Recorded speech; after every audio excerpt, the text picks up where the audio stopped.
Terus perayaannya gimana? Kan tadi bilang ada istighotsah kubra segala macamnya. Pembahasan istighotsah sendiri perlu dibahas lebih lanjut. Kalau istighotsahnya minta kepada Allah benar. Tapi kalau makna istighotsah tadi melalui perantara Syekh Abdul Qadir Jailani, perantara para wali-wali tadi atau apalagi lewat Dewa Janus, tambah masalah. Apa maksudnya istighotsah di sini? Harus diluruskan. Kalau kamu minta langsung kepada Allah itu betul, tapi bukan dengan tata cara yang kamu karang-karang, yang Rasulullah tidak ajarkan. Apa yang bukan menjadi agama di zaman Rasulullah bukan agama di zaman sekarang, kata Imam Malik. Kok marah kita ngarang sendiri seolah-olah kita lebih tahu, lebih bertakwa, lebih alim. Kenapa kok Muslim mau ngerayakan itu? Bahkan kita punya kalender yang lebih bagus, kalender Hijriah, yang lebih akurat sebenarnya, ya kan? Lebih pasti. Kayak ucapan ya selamat yang lain, selamat wisuda gitu ya, selamat menikah, nggak apa-apa adat. Tahun baru itu nggak apa-apa, yang penting Hijriah, yang penting Islam. Dan tidak boleh dikaitkan dengan ibadah. Kalau dikaitkan dengan ibadah masuk ranah bid'ah. Apalagi ibadah-ibadah tadi, nggak ada syariat. Nih syariat apa yang diajarkan oleh Nabi SAW? Doa ini apabila memasuki bulan baru atau tahun baru atau tahun, bisa juga untuk tahun, bisa untuk bulan. Apa doanya? Allahumma misalnya istighosah di tradisi NU atau tahlil. Kata bapak saya itu kalau ada orang ngeritik tahlil itu kan ngeritiknya karena kita ini 7 hari 40 hari. Bagaimana orang bisa mengkritik pelafalan atau perafalan atau mengumandangkan kalimat thayyibah? Ketika tahlil itu melibatkan kalimat thayyibah, sebetulnya kan ikut dalil umum saja bahwa kalimat thayyibah itu baik, dilafatkan kemana saja baik, di mana saja baik. Wong itu kalimat thayyibah, orang mau mati ya disunatkan baca kalimat thayyibah. Lalu gara-gara istilahnya 7 hari, 40 hari, kemudian kan terus dikritik kita. Mana hadisnya? Nabi ada ditahlili, sahabat juga ada yang tahlilan, kan terus kita kalah. Karena memang nggak pernah ada sahabat tahlilan gitu, karena sahabat tidak punya kartu NU gitu. Tapi kan repot. Tapi kalau cari dalil sahabat melafatkan kalimat thayyibah pasti gampang, karena ya sahabat suka wiridan. Wong jelas di Quran uzkuru wa dzikron katsira, kamu nyebut Allah dzikron katsira, nyebut yang sering, yang banyak. Tapi kelirunya kita ngistilahkan itu 7 hari 40 hari. Akhirnya lah kebetulan kiai kita nyari dalil yang 7 hari 40 hari. Nyari dalil-dalil, wah 7 hari itu roh sedang begini, kalau 40 hari sedang gini, 100 hari sedang gini. Itu kan otoritas maghibat, sesuatu yang kita tidak tahu, itu butuh hadis sahih.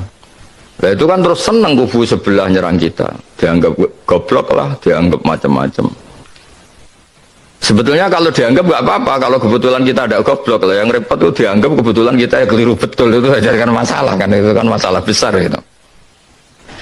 Coba ikutkan saja kaidah umum, misalnya uzkuru wa dzikron katsira. Kenapa kalau wiridan NU la ilaha illallah kok 100? Ya kalau 100 kan pasti dzikron katsira, itu pasti banyak itu. Kenapa tidak 2 saja misalnya? Ya kalau 2 kayaknya diperdebatkan itu sudah banyak apa belum, kan lebih rasional. Yang disepakati banyak ya kita misalnya nyebut la ilaha illallah 10 kali, 100 kali. Pasti orang sepakat itu dzikron katsira. Nah, kenapa ada 2 kali saja? Itu diperdebatkan, itu banyak apa belum kalau 2 itu. Daripada kita nyari dalil-dalil yang macam-macam tadi yang. Nah, meskipun saya di NU, entah saya sendiri nggak tahu saya ini kultural apa yang jelas itu konstitusi saya itu bahwa orang alim itu harus menghentikan ilmu dan kitmanul ilmi itu haram, menyembunyikan ilmu itu haram. Terus kemudian saya beri contoh lagi di kitabnya Said Muhammad Abu Abul Farod. Ya ini saya tidak cerita halaman-halamannya, yang pokok tadi 2 kitab saja. Nanti kalau cerita terus halaman-halamannya atau kitabnya yang di Amerika bingung loh. Nanti Suriahnya belajar terus malah nggak jadi bisnis, malah jadi Rois Suriah betulan nanti. Begini, hadis-hadis tentang jumlah kalimat. Nah ini kembali ke kalimat la ilaha illallah. Saya tidak perlu provokatif, pasti teori saya itu benar.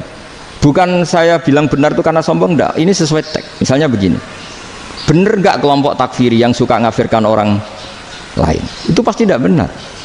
Logikanya gampang. Orang yang kafir 70 tahun saja dengan melafatkan la ilaha illallah menjadi muslim. Masa dengan kalimat yang sama yang muslim menjadi kafir? Itu logikanya kan enggak ketemu. Orang kafir 70 tahun untuk menjadi muslim disuruh baca apa? La ilaha illallah. Tapi gara-gara baca la ilaha illallah nyekel patok jadi kafir. Pertanyaannya, loh ini kalimat apa? Kalimat untuk mengkafirkan apa kalimat untuk mengislamkan? Karena yang kafir dengan kalimat itu menjadi Islam, ternyata yang Islam dengan kalimat itu menjadi kafir. Itu ketemu nggak cara logika itu kan nggak ketemu kan? Makanya cara pikirannya Abul Hasan Asyadzili, dan saya setuju pikiran itu. Istighfar ini boleh orang Jawa Timur protes karena kadang beda manhaj, tapi jangan protes saya, protes Abul Hasan Asyadzili kualat mesti sampean. Ketua Torekoh napa? Syadziliyah. Cara madzhab Syadzili, dan Anda boleh berbeda madzhab, mencari khasnya wong kampus wani beda. Beda kapasitas lah, pokoknya butuhnya beda. Dan ketok pinter, ketok kritis tuh. Cara madzhab Abul Hasan Asyadzili itu gini Pak Rektor. Jadi istighfar itu baik, tapi ba'da kamali tauhid, setelah tauhidnya itu benar. Alasan beliau masuk akal. Ketika ada ayat fa'alam annahu la ilaha illallah wastaghfir li dzambik. Bihadil kalimah. Jadi orang boleh istighfar itu setelah tauhidnya benar. Alasannya Abul Hasan Asyadzili begini. Qul lil ladzina kafaru iyantahu yughfar lahum ma qad salaf. Katakan kepada mereka yang kafir, sekali mereka tidak kafir, maka otomatis dosanya masa lalu diampuni. Pertanyaannya, yang bisa menghentikan kekafiran itu kalimat apa? La ilaha illallah. Dengan hanya melafadzkan la ilaha illallah Muhammadur Rasulullah, langsung yughfar lahum ma qad salaf, langsung dosanya diampuni. Berarti yang menjadi pengampun dosa lah, penyebab pengampunan itu apa? La ilaha illallah. Itu bahkan orang kafir belum istighfar. Di ayat itu kan Allah gak mensyaratkan setelah la ilaha illallah istighfar baru diampuni, enggak, asal la ilaha illallah langsung yughfar lahum ma qad salaf. Saya ulang lagi ya, jelas ya. Jadi qul lil ladzina kafaru iyantahu yughfar lahum ma qad. Nah sekarang iyantahu, mereka berhenti dari kafirnya, syaratnya pakai apa? La ilaha illallah Muhammadur, itu langsung yughfar lahum ma qad. Artinya apa? Ghufranullah itu bisa didapat hanya dengan mujarrodut tauhid, yaitu hanya dengan melafadzkan kalimah thayyibah. Dan sahnya istighfar juga berdasar kalimah thayyibah itu. Misalnya gini, orang kafir sebelum Islam melafadzkan astaghfirullah, astaghfirullah, astaghfirullah, kira-kira diterima enggak? Enggak kan? Karena syaratnya istighfar ba'dat tauhid. Nah makanya dalam madzhab Syadzili istighfar itu setelah la ilaha illallah. Karena cara pandang ya seperti itu. Jadi fa'alam annahu la ilaha illallah wastaghfir li dzambi. Jadi dengan kebenaran tauhid saja ini sudah cukup, kita insya Allah layak diampun. Karena innallaha la yaghfiru ayyusyraka bihi wa yaghfiru ma duna dzalika liman yasha. Jadi orang yang tauhidnya benar itu bisa diampuni Allah asal tauhidnya benar. Itu Allah ngendikan liman yasha wa yaghfiru ma duna dzalika liman yasha. Dawe Imam Suyuti walam yakun liman yastaghfir. Jadi orang yang bertauhid secara benar meskipun gak sempat istighfar itu tetap potensi diampuni. Karena bawaan tauhid itu sudah menjadi layak diampuni. Kayak orang kafir sekali ngelafadzkan kalimat tauhid mbok gak istighfar langsung diampuni. Nah, karena melihat seperti itu terus orang berlomba-lomba memperbanyak jumlah ngelafadz la ilaha illallah. Jadi kita yang alim, kita semua, saya tidak bilang saya, kita termasuk yang di pinggir-pinggir saya ngaku alim yang orang masalah lah sopai. Kita semua yang alim-alim itu tahu bahwa la ilaha illallah itu super, sudah bawaannya tauhid, juga punya kelayakan diampuni. Nah kemudian nasib kita agak sial, malah kalimat ini dituduh bid'ah, dituduh khurafat. Mergo Nabi nggak pernah tahlilan, Nabi nggak pernah. Nabi gak pernah tahlilan, kalau diartikan Nabi ratau mau coba la ilaha illallah, aneh gak kalimat itu. Nah, ini provokatif ini. Jadi ini sudahlah, keanehan-keanehan ini kita terima, karena ciri utama wali, ciri utama ulama itu wa'udhu fisabili, harus pernah disakiti. Jadi kalau Unisma sakit kalau dituduh apa? Dituduh bid'ah itu berarti belum calon ulama. Cara ulama itu wa'udhu fisabili, harus disakiti. Jadi kalau kamu disalahpahami itu ya harus santai. Termasuk provokatif tadi. Iya, termasuk provokatif tadi. Termasuk diatur tadi itu. Jadi kalau cara berpikir kan Karena mereka itu memang kalau kita turutin itu memenya itu terlalu, kadang menghujat kita itu enak ya jadi KNU, ada orang mati datang, kiainya dapat makan, dapat rokok, terus pulang. Jadi apa? Terus kita kayak tersangka terus. Kita kan kayak tersangka terus, tertuduh terus itu. Terus yang orang NU ya memenya juga nggak kalah ekstrimnya. Boleh ya ajaran orang nggak boleh ngasih kiai gitu. Berarti boleh dong ajaran kikir. Jadi memang kadang apa ya, cangkem elek lah bahasa kasarnya itu. Itu memang kadang lebih mengenakan. Kalau kita datang ke acara mayat kan dapat makan, dapat minum. Kalau yang sohibul bed rokok ya dapat rokok. Kalau kiainya dapat wajib, kadang 20.000, kadang 50.000. Terus memenya itu kok setega itu ya, ada orang meninggal kok malah kita makan-makan. Seakan-akan kan kultur ini biadab kan gitu. Tapi yang orang NU kebalikan bales. Oh ternyata nggak boleh ya mayat disodakoi, ternyata nggak boleh ya orang dermawan. Berarti Islam membolehkan medit ya gitu. Yang modus ini kan angen-angen itu luwih mandi timbang takbir ya kan. Karena ini kan memicu emosi kan. Memicu apa?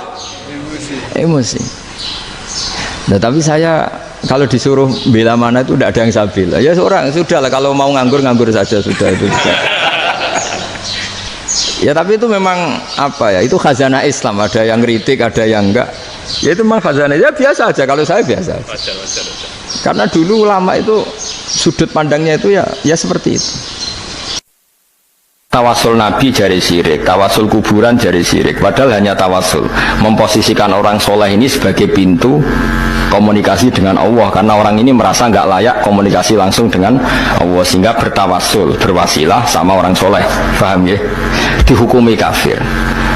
Kalau pelantara dianggap kafir, lalu mereka kalau berobat ditanya sudah sembuh sudah, dan mereka menjawab syafani tabib kata wa syafani dawa kata. Kalau ditanya kenapa kamu sembuh, alhamdulillah dokter kemarin cocok terus menyembuhkan saya, obat kemarin cocok dan kenapa mereka tidak menghukumi kafir?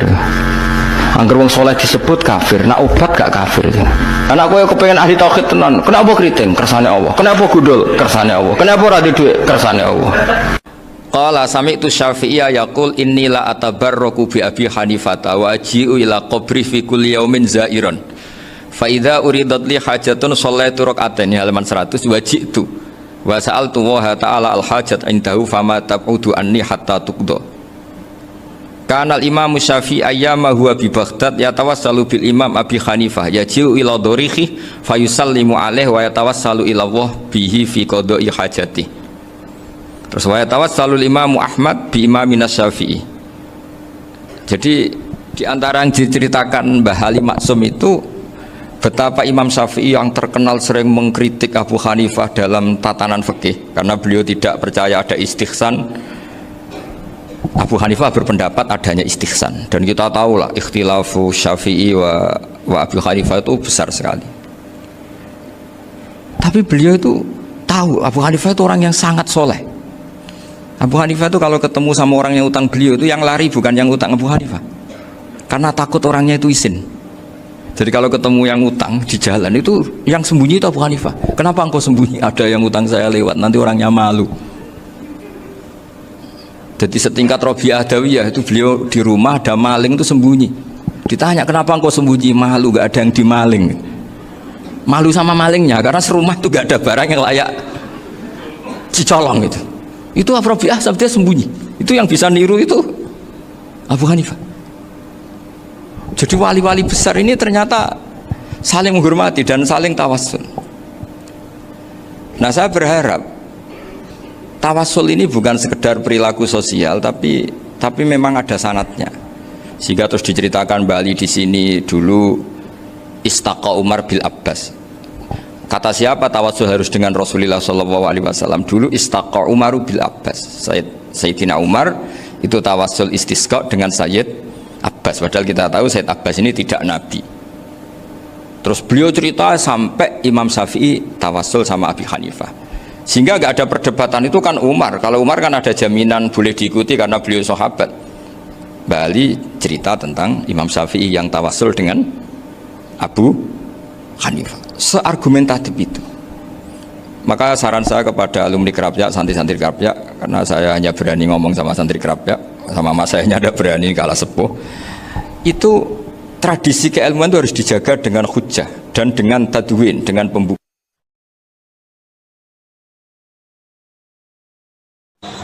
Nah, terus isi aja. Kalau Abu Qatadah mangkor abi ayatil kursi indal karbi aghotahu. Wong semua ayat kursi nak susah mesti ditulungi pangeran.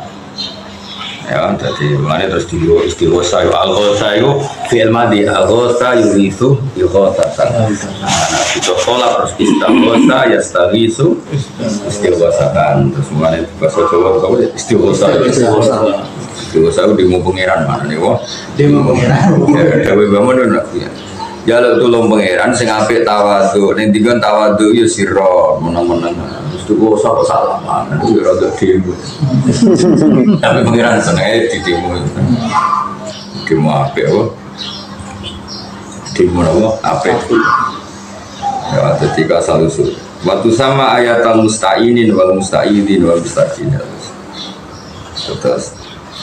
Nah, terus iki dawuh Muhammad ijazah kita semua idza aradta syai'an minal ila kalimatit tauhid isman min asma'illahi ta'ala. Benak duwe hajat iku selain maca la ilaha illallah sertakan isman min asma'illah. Milih salah satu asma'il husna sing sesuai karepem. Jadi misalnya kayak kan misalnya wong rai-rai kasus misalnya kayak rai kasus ya penerang lain-lain terus mulia muji pokoknya disesuaikan kebutuhannya. Jadi selain mau lain-lain sertakan satu asmaul husna sing sesuai konteksnya. Misalnya nih, misal antakula la ilaha illallah misalnya kira di duit ya karena kira di duit misalnya sertakan dulu kalimat la ilaha illallah terus ditambah ar-razik